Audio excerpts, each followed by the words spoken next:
안녕하십니까. 1084일 되는 미국 대사관 친미 시민들의 행동입니다. 오늘인가 전두환 대통령 손자, 아픈 손자가 귀국한답니다. 귀국해서 본인은 강주 가서 5.18 유가족들에게 사과한다고 하는데, 아이가 지금 정상 상태가 아닙니다. 마약 혐의도 있고 해서, 그리고 그 아이는 제가 볼 때 정치와 사회가 아이를 저렇게 병들게 했습니다.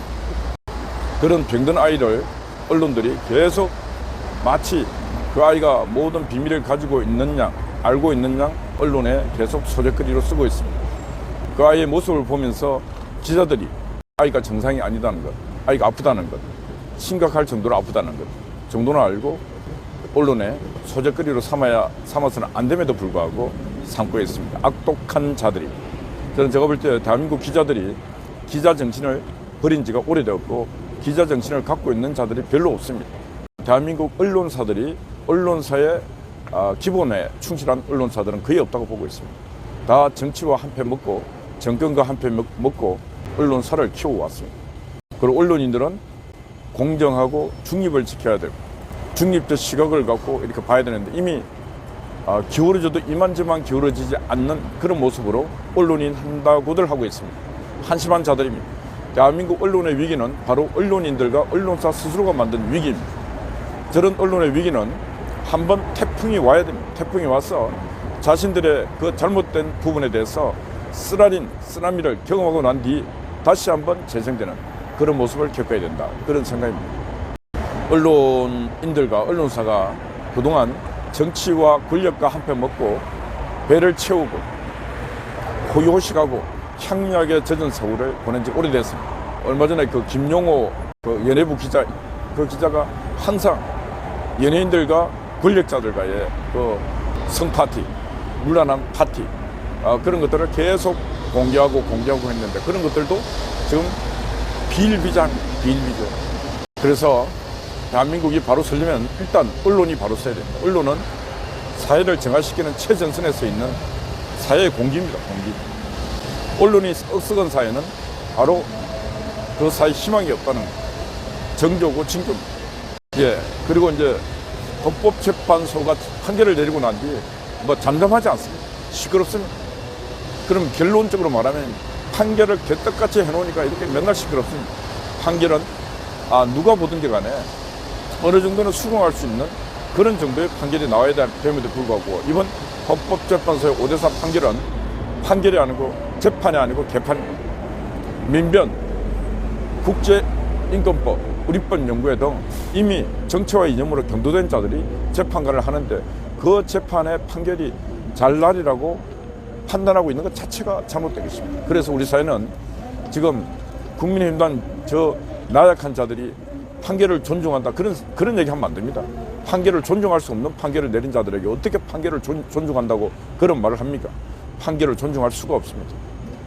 그런 판사들을 앞으로 두 번 다시는 법복을 입히게 해서는 안 된다는 것입니다. 절대로 정치와 이념으로 편향된 자들에게 정치와 이념의 재판을 맡긴다는 그 자체가 잘못된 것입니다. 그러니까 판결 이후에 시끄러울 수밖에 없는 것입니다. 그래서 이번에 판결을 내린 헌법재판관 이석태를 비롯한 그런 인간들은 두 번 다시 법에 언저리도 익혀 해서는 안 된다. 그런 말씀 드립니다. 그리고 이참에 국민의힘당 국회의원들도 정신을 차려야 됩니다. 헌법재판관의 그런 자들이 헌법재판관을 할 때 국민들에게 알려야 됩니다. 이 자들은 절대로 가서 올바른 판결을 할 수 없는 한쪽으로 사상과 정치와 이념과 모든 게 기울어져 있는 그런 자들임을 국민들에게 알려서 국민들에게 동의를 받고 국민들에게 지지를 받아야 되는 것입니다. 그런데 국민의힘당 국회의원들, 정치인들은 그런 일을 안 하고 못합니다. 왜? 게을러서도 안 합니다. 그러면 그 판결은 뻔하지 않습니까?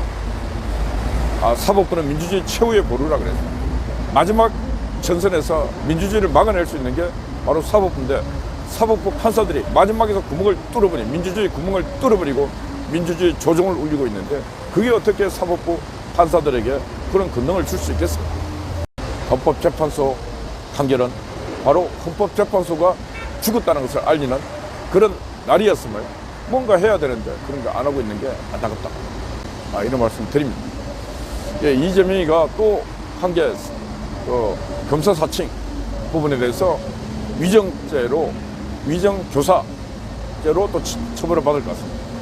또 그놈도 위정해준 덕택으로 또 부동산 업자인가 뭐 하여튼 그랬대요. 이 세상에 죄 짓고 살아갈 수가 없어요. 재명이가 지은 죄, 재명이가 달게받아야 되는데 제가 볼 때 재명이는 제명에 못 살고 갑니다. 이 제명은 제명에 못 살고 가기 때문에 이름도 하여튼 뭐 비슷하게 지은 것 같아요. 그래서 하늘은 존재하고 있고 제명이는 반드시 가고 헌법재판소에 저런 판결을 내린 판사님들도 반드시 언젠가 땅을 치며 통곡하며 후회할 그런 시간을 반드시 이 국가와 국민은 만들어줘야 된다. 그렇지 않고는 대한민국 사법정의와 대한민국의 사회정의는 설 수가 없다. 그런 말씀을 드립니다. 그래서 차제 제발 좀 국민의힘당 정치를 좀 잘했으면 좋겠다. 또 정치인들도 배부로 등 따신 자들 제발 좀 정치시키지 말고 몇 선 이상 한 인간들 중에 이제 많이 해먹었잖아. 해먹었으니까 좀 시계도 좀 하고 좀 제발 좀 쇄신을 가져올 수 있는 그런 정치 혁신을 할 수 있게끔 기대하고 있습니다.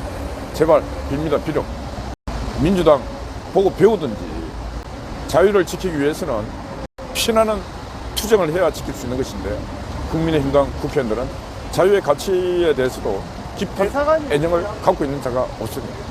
그런 부분에서 제발 좀 정치 이념에 충실하고 정치 혁신, 변형을 가져올 수 있는 그런 변신하는 정당이 되기를 바랍니다.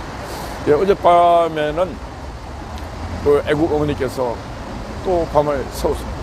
너무너무 수고 많았습니다. 오늘 아침 일찍 또 우리 뿔난 엄마, 그 애국자들이 또 이 하루를 지킬 것 같습니다. 미국 대사관 한미동맹을 지키기 위해서 초소 근무하시겠다 하시는 분들 733-5678 전화 주시고 자유연대 포 4번째 유튜브 거기에 이름을 올려주시면 저희들이 연락하도록 하겠습니다. 예, 여러분 한 주 시작하는 날입니다. 오늘은 많이 쌀쌀하다 그랬는데 날씨가 금방 기온이 올라갈 것 같습니다. 여러분 한 주 잘 보내십시오. 파이팅입니다.